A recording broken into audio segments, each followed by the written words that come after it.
কিছু দিতে পারি। ভারতবর্ষের 140 কোটি মানুষের মধ্যে বৃহৎ অংশ, প্রায় 5 থেকে 7% মানুষ আছেন যারা দিব্যাঙ্গন। বিশাল একটা অংশ।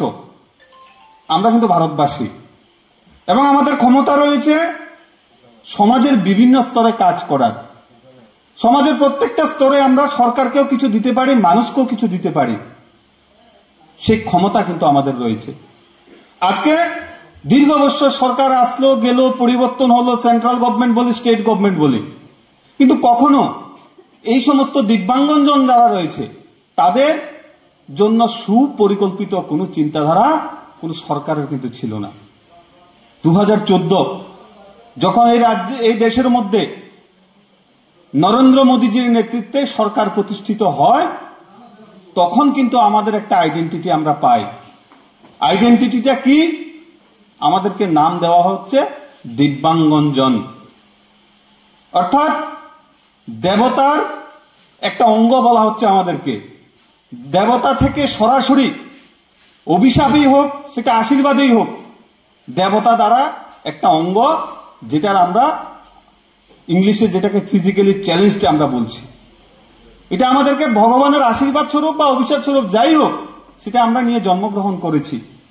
কেউ বা পরবর্তী সময়ে সেটা হয়েছে কারোর কোনো সমস্যা।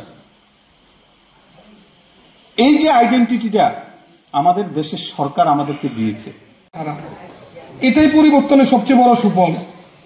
একটা সময় একটা ঘর দেওয়ার জন্য পয়সা দিতে হতো, সেই জায়গায় দাঁড়িয়ে আজকে আপনারা ভাবুন, পঞ্চায়েত থেকে শুরু করে সরকার থেকে শুরু করে বিভিন্ন রকম বেনিফিশিয়ারি স্কিম আপনাদেরকে আমরা ডেকে এনে সসম্মানে আপনাদের হাতে তুলে দিচ্ছি। 1 টাকা কমিশন কেউ নেওয়ার জন্য ক্ষমতা অবধি নেই। এটাই হচ্ছে পরিবর্তন। এটাই হচ্ছে সমাজের অন্তিম ব্যক্তিকে যে সুবিধা দেওয়ার আমাদের ভারতীয় জনতা পার্টির যে চিন্তাধারা, যে রাজ্যের এবং গ্রামের অন্তিম যে ব্যক্তি আছে তাদের ছোট ছোট অসুবিধাগুলিকে নিজের মনে করে ওদের হাতে তুলে দেওয়া, সেই কাজ আমরা করে যাচ্ছি এবং আপনাদের আশীর্বাদ এবং আপনাদের সহযোগিতা নিয়ে।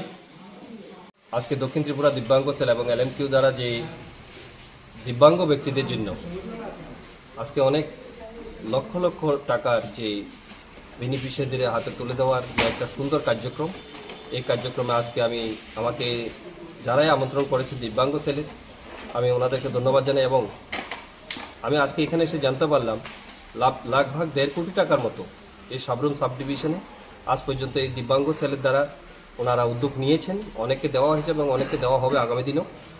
এবং এই উদ্যোগ যাতে শুধু আমাদের এই সাবরুম সাব ডিভিশন নয়, আমি আবেদন রেখেছি পুরো দক্ষিণ ত্রিপুরাতে যাতে সেই প্রত্যেকটি মানুষের পাশে যাতে সরকারের মাধ্যমে যে উদ্যোগ নিয়েছেন, এই উদ্যোগটি যাতে প্রত্যেকটি মানুষ এবং প্রত্যেকটি যারা নিডি আছে ওদের কাছে যাতে সেই সুবিধাটা পৌঁছায়, আমরা ওনাদের সাহায্য এবং সহযোগিতা করার জন্য আমরা প্রস্তুত আছি এবং ধন্যবাদ জানাবো আজকের এই মহৎ উদ্যোগের জন্য।